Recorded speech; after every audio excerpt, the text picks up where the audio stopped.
नमस्कार, स्वागत करती हूँ आप सभी का अपने चैनल स्पेशल एजुकेशन नीड्स में। मैं Shabnam Bano, assistant professor T Ed and B Ed special education in hearing impairment. तो आज हम डिस्कस करने वाले हैं नेशनल पॉलिसी ऑन एजुकेशन जो 2020 में आई थी। National policy on education 2020 approved by the union cabinet of India on 29 जुलाई 2020। 29 जुलाई 2020 को भारत की जो यूनियन कैबिनेट थे उनके द्वारा इसको अप्रूव्ड किया गया। It outline the vision of India new education system. ये भारत की नई शिक्षा प्रणाली की दृष्टिकोण को रेखांकित करता है या फिर नई न्यू एजुकेशन सिस्टम को लाना चाहती है ये policy. The new policy replace the previous national policy on education. जो न्यू एजुकेशन पॉलिसी है उसने प्रीवियस एजुकेशन पॉलिसी जो थी 1986 को उसकी जगह ली है। The policy aimed to transform India education system by 2040। 2020 की ये जो नीति है इसका उद्देश्य 2040 तक भारत की जो भी शिक्षा प्रणाली है उसमें बदलाव लाना। तो पॉलिसी के विजन क्या है वो देखते हैं। तो पहला विजन जो है this national education policy envisions an education system rooted in India ethos that contributes directly to transforming India, that is Bharat sustainability in an equitable and vibrant knowledge society by providing high quality education to all and thereby making India global knowledge a super power. मतलब जो national education policy है इसका जो M है कि मतलब एक ऐसी शिक्षा प्रणाली बनाई जाए जिसमें हाई क्वालिटी ऑफ एजुकेशन हो, मतलब एजुकेशन में क्वालिटी हो जिससे लोगों का सिर्फ नॉलेज ही बिल्डअप नहीं हो, नॉलेज के अलावा स्किल्स भी बिल्डअप हो, अंडरस्टैंडिंग भी बिल्डअप हो, इसकी कल्पना की गई है। और मतलब ये जो इंडिया है उसको एक ग्लोबल इंडिया बनाना चाहता है या India global knowledge super power develop करना चाहता है उसमें।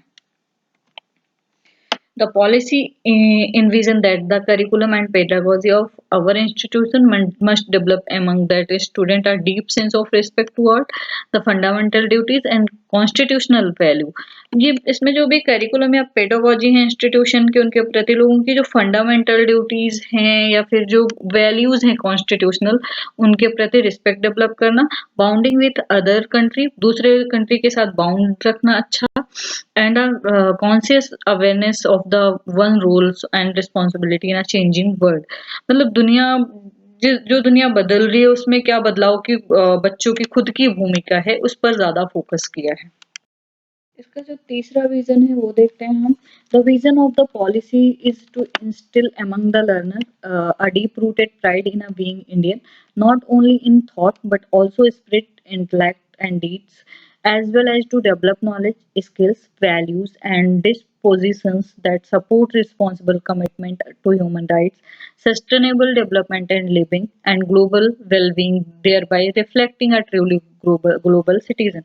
जो नई नीति आई है उसका दृष्टिकोण है कि जो शिक्षार्थी हैं या जो लर्नर हैं उनके बीच न केवल विचार में बल्कि भावना में, बुद्धि में, कर्म में भारतीय होने के साथ साथ ज्ञान, कौशल और मूल्य उनके स्वभाव में विकसित हो, जो मानव अधिकारों और सतत विकास और जीवन के वैश्विक कल्याण के लिए जिम्मेदार हों, उनका समर्थन करते हों, जिससे वास्तव में वैश्विक नागरिकता को प्रतिबिंबित किया जा सके। मतलब एक ऐसा इंडिविजुअल डेवलपमेंट लाना लोगों में, उनके स्पिरिट या इंटेलेक्ट जो है उसमें नॉलेज डेवलप करना, स्किल्स डेवलप करना कि वो लोगों की सपोर्ट करें, लोगों रिस्पॉन्सिबल हों अपने राइट्स के लिए, सस्टेनेबल डेवलपमेंट के लिए, एक ग्लोबल दुनिया का विकास करने के लिए।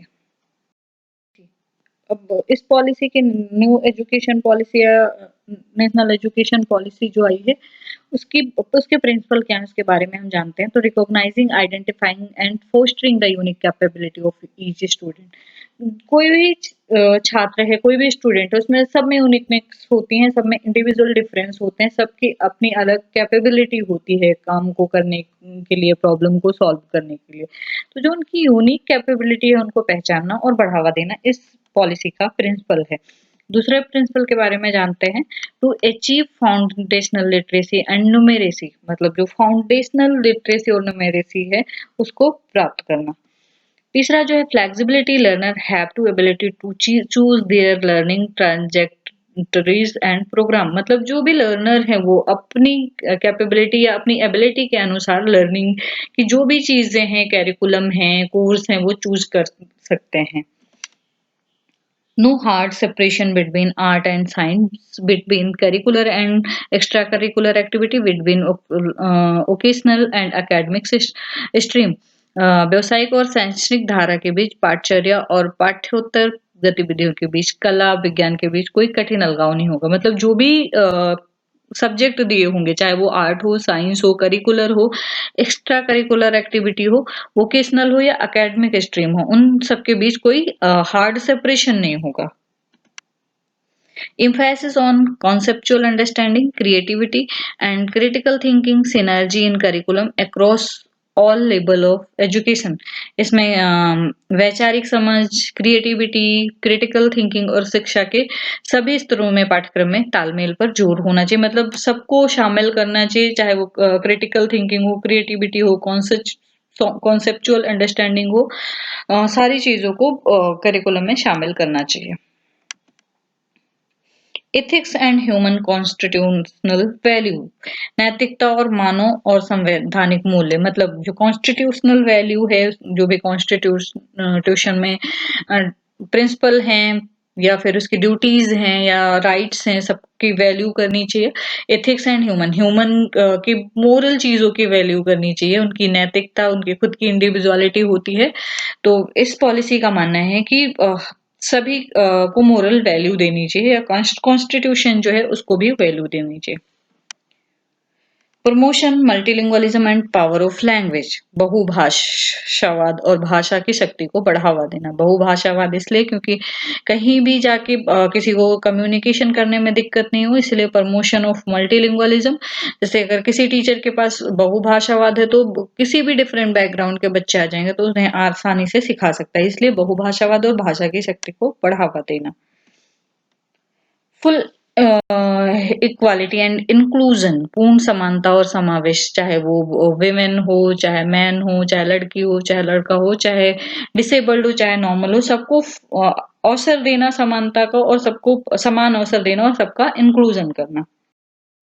Part 1 school education. अब स्कूल एजुकेशन में देखते हैं कि क्या the policy envisages that the extent 10+2 structure in school education will be modified with a new pedagogical and curricular restructuring of 5+3+3+4 covering is 3 to 18। ये जो पॉलिसी है इसमें ये परिकल्पना की गई कि स्कूली शिक्षा जो होती है या स्कूल की शिक्षा जो होती है उसमें 10+2 की संरचना जो है उसको 5+3+3+4 के न्यू पेडागोजिकल एंड कैरिकुलर पुनर्गठन के साथ संशोधित किया जाएगा, जिसमें 3 साल से 18 साल के वर्ष के बच्चे शामिल किए जाएंगे। Currently, children in the age group of 3 to 6 are not covered in the 10+2 structure as class 1 begin at age 6.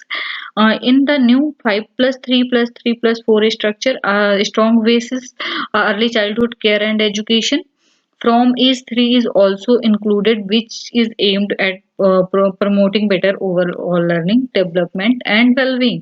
वर्तमान में 3 से 6 आयु वर्ग के बच्चों को 10+2 की संरचना में कवर नहीं किया जाता है, क्योंकि 1 से 6 साल की उम्र में जो एजुकेशन शुरू होती है, इसलिए नई एजुकेशन पॉलिसी जो आई है उसमें 5+3+3+4 संरचना में 3 साल की उम्र में प्रारंभिक बचपन की देखभाल और शिक्षा का एक मजबूत आधार शामिल है, जिसका उद्देश्य ये है कि बच्चों को समग्र शिक्षा और बेहतर शिक्षा दी जाए और उनके कल्याण या विकास को बढ़ावा देना चाहिए।